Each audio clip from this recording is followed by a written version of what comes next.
Guys, kung kaumpisa nyo palang mag-vlog or gumawa ng video content, I highly recommend na kumuha na kayo ng mic na to. Ito nga pala ang wireless microphone ni TNW na mayroon ng 1,000 plus sold nationwide tsaka ratings na 4.6/5. Mataas ang ratings nito guys, tsaka marami na rin ang bumili nito. Ibig sabihin, talagang yung mga bumili nito, talagang satisfied po sila, talagang nagustuhan po nila. Maski ako, nagustuhan ko rin ang quality ng audio nito. Tsaka guys it comes with charger na bahay ng mismong mic niya. Ito yung kanyang receiver, ito yung kanyang dalawang microphone. At ito yung bahay niya, yung case niya, dito na nagcha-charge ang iyong microphone. Kaya hindi ka na mag-alala na malubat ang iyong microphone kasi pagkabalik mo ng mic sa kanyang bahay, matcha-charge na agad siya.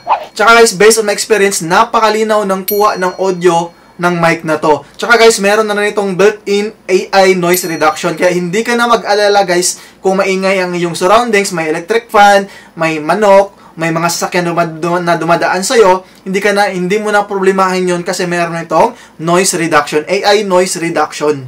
At guys, up to 30 meters ang kanyang transmission. Kaya maski 30 meters away ka sa iyong cellphone guys, pwede ito. Makakuha pa rin ang iyong audio ng malinaw. At guys, sobrang tagal ito malobat. Kapag full charge to guys, 10 hours yung working time nito. Yung casing naman ito guys, kapag full charge guys, 50 hours yung working time ng kanyang casing guys.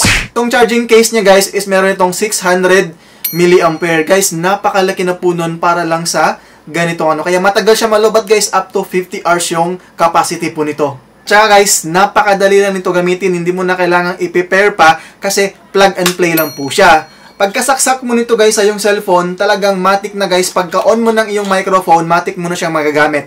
Ito ang tunog kapag hindi pa natin ginamit itong TNW wireless na microphone. Guys meron nga pala itong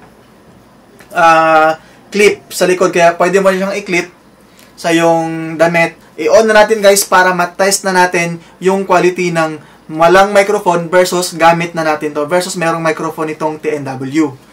I-on natin siya, na lang i-on sa gilid. Naka-on na po siya.